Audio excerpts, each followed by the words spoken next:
Hello, everybody out there in YouTube land, Facebook, anywhere there's going to be a clip of this going live. I am Monty Anderson, your host here at 412 Productions, The Art of Monty Anderson. Welcome to the broadcast.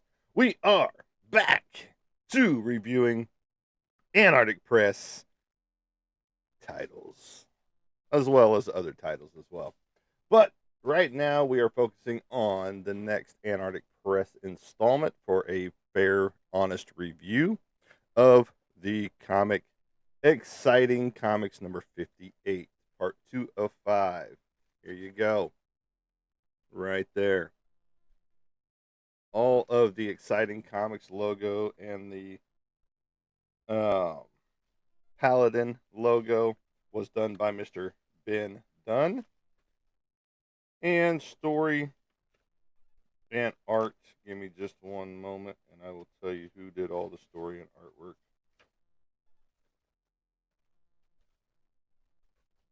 Bum, bum, bum. All right. Writers are Dan Eubanks and Jamie Collins. Art, Dan Eubanks. Colors, Michael Woods. Editors, Eli Abedin and Dan Eubanks. Again, this is number 2 of 5. Antarctic Press, Exciting and Paladin logos, Brian Denham. Antarctic Press edits Brian Denham and Doug DeLynn. Founder Ben Dunn, publisher Joe Dunn. The brothers, the Dunn brothers. They've been around and doing this for a long time.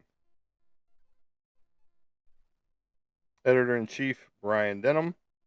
Office manager, editor Doug DeLynn. And digital manager Dan Sakharov. So there you go. And let's see here. You got art director Joe Wright and web Holly Daughtry. So this is a 2026 production. Exciting Comics number 58. Great artwork on the cover already. It gives you that old Image Comics feel with a lot of like Rob Liefeld covers or many different covers out there when it came to Image Comics back in the day, especially the early 90s.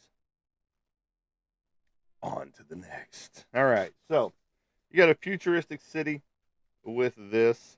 You've got a Mojo type character, a Deathlock, not really a Deathlock, Deathstroke type character here right off the bat. If you don't know who Mojo and those characters are, there you go, right there. Let's see here.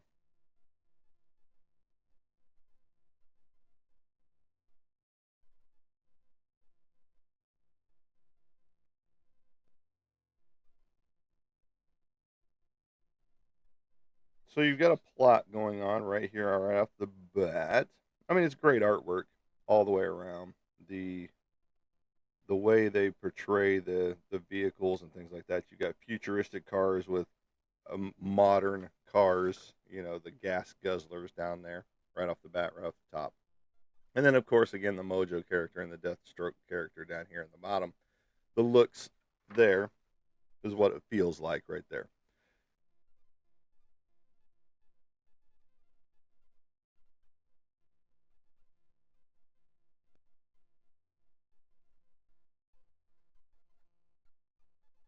So, he's sending him on a mission to go find Paladin and await him. And he's going to basically take him out.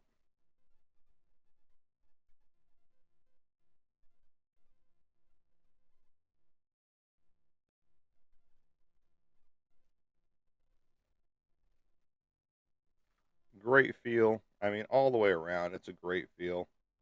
The use of space, the way the characters move, it's very well done. So kudos to Eubanks for his use there. 2 days later, you're looking at this person that I believe we saw. It almost looks like the same one, the same outfit.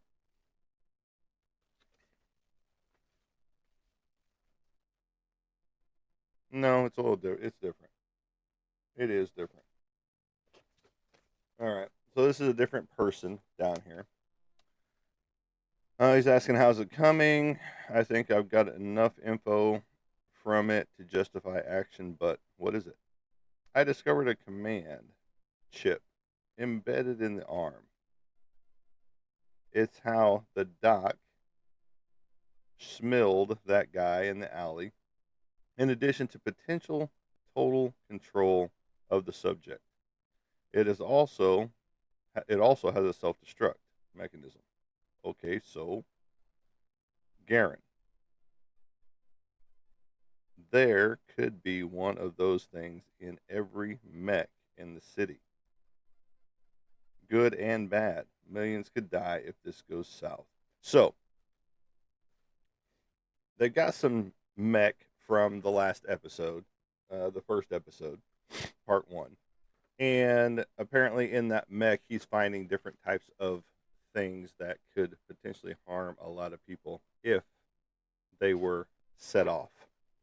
So they're discussing it as they're in the workshop of the Tinkerer, is what I'm going to call him right now because I don't know his official name.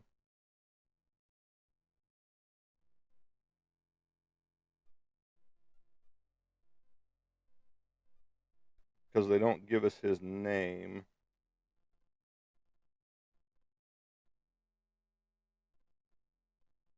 Yeah, they don't give us his name in any of this right here. But again, great artwork, great use of space, great contrast between the characters, great overall feel of the artwork.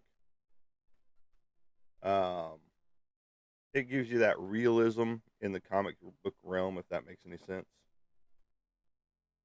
And so he's putting his gear away, Paladin is, and he's getting ready for his normal day, I guess.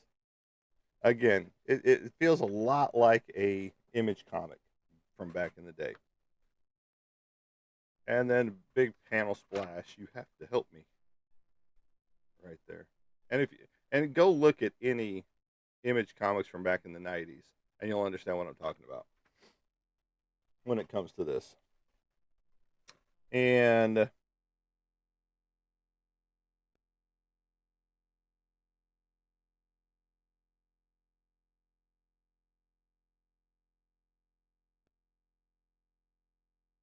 this guy's looking for the Paladin suit.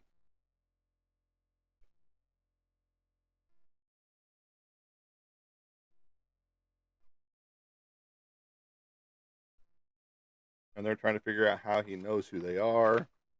And then all of a sudden, all hell breaks loose.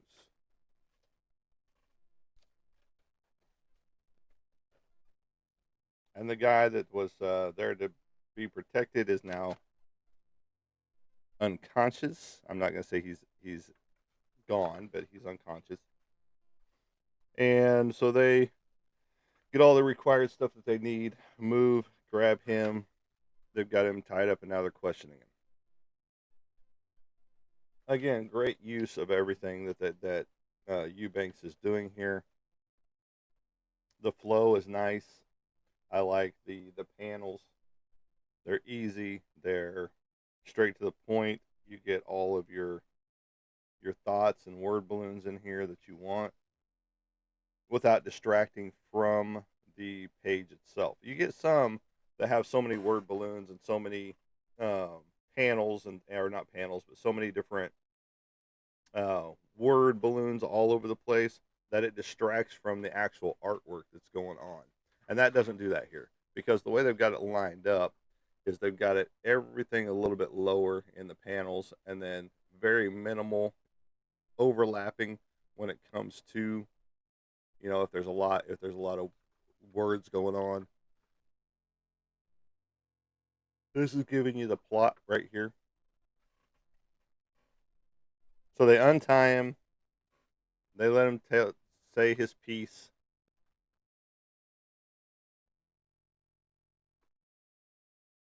And the guy that fought them was Omnicron.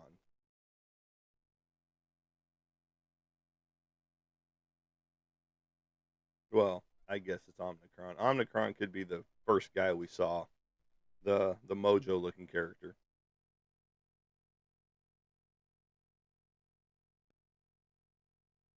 So Omnicron is the being that looks like Mojo. Okay. And let me see if it, because I know they told us the name of the caricature right here.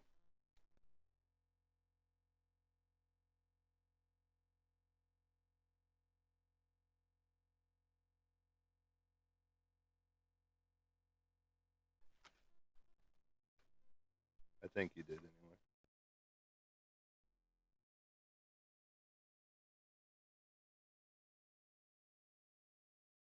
Blackout.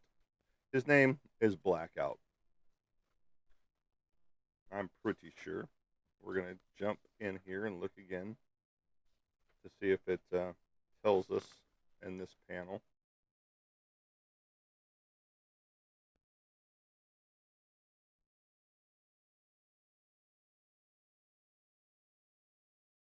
So M is the Tinkerer's name. That's all we get is M.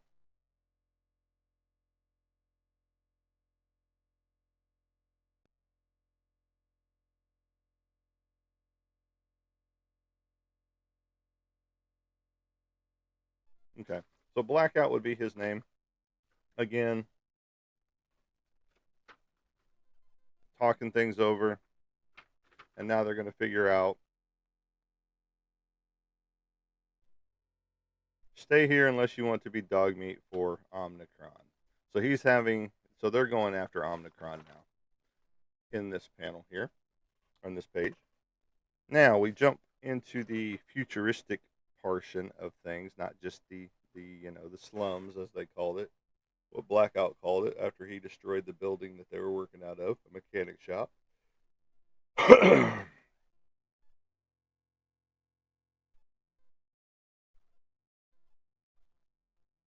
So they're at Psycor Labs, which is a very futuristic looking building esque right there. So you got M and Paladin are there trying to get inside. And excuse us, we got a call from the biotech lab about some relay malfunctions. I wasn't notified. Probably because they're in a rush to get these suckers fixed. Let me just call down to make sure. And so on and so forth.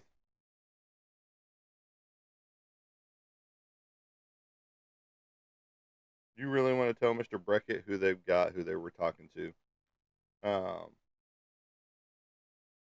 Because you were suspicious, suit yourself. He's like, okay, go ahead. So he lets them in. And they're going inside.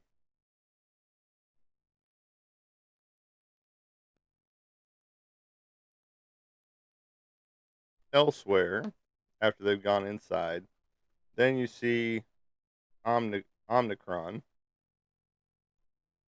getting ready to press a button to take out people, apparently. Right there. And people with the tech, which is prosthetics, is what the tech has been used for. A lot of people have the prosthetics, and it seems to be on their left arm mostly. Right here, you see it set off right there. Whoops, right there, that red dot. After he pushed the button, and now all the people that have this tech in them are being controlled by Omnicron.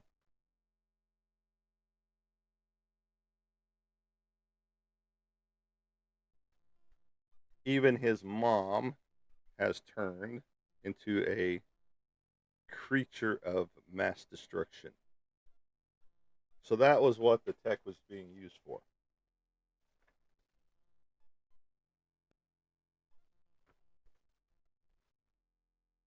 Now you got all these people that have the tech that are working for Omnicron now. Great panel. I love this panel. It shows the different you know, perspective going on back with all the different people in there. Very well done job by Eubanks in that. While you've got Paladin and M still in the biotech lab getting stuff and tinkering with things and all that good stuff going on. Then they see the holodecks show up, and Omnicron is telling everybody his plan, what's happening throughout. Well, they're still fighting against it, still trying to find a solution while they're in the biotech's lab. Out on the street, they're fighting.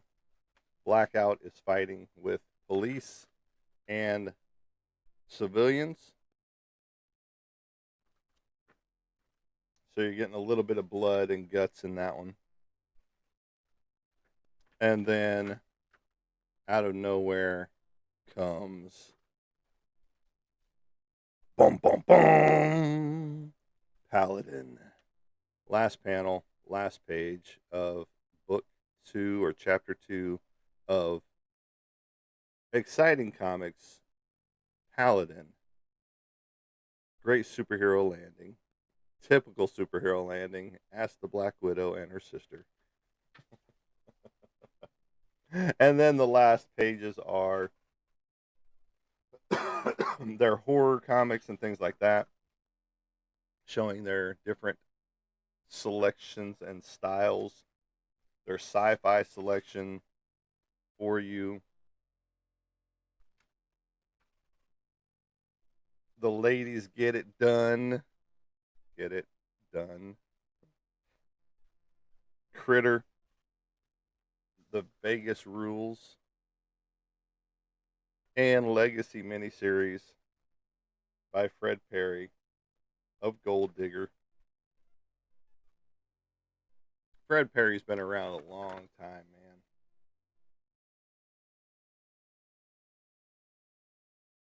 Two books for Legacy, book 1, book 2. And Fred Perry's been killing it for a long time, man. I mean, all the way around from Gold Digger when he first started. Amazing stuff. Exciting Comics number 58 is a definitely 2 thumbs up. Bum, bum, bum. Get it where you get your comics, or go directly to antarcticpress.com and get it there. Very well done by Eubanks and Jamie Collins for the writing, as well as Dan Eubanks. Um, very well received. 100%. The artwork is great. Gives you that old Image Comics feel, which is fantastic. Because once Image Comics came on the scene, they blew away a lot of the publishers, Marvel and DC at the same time.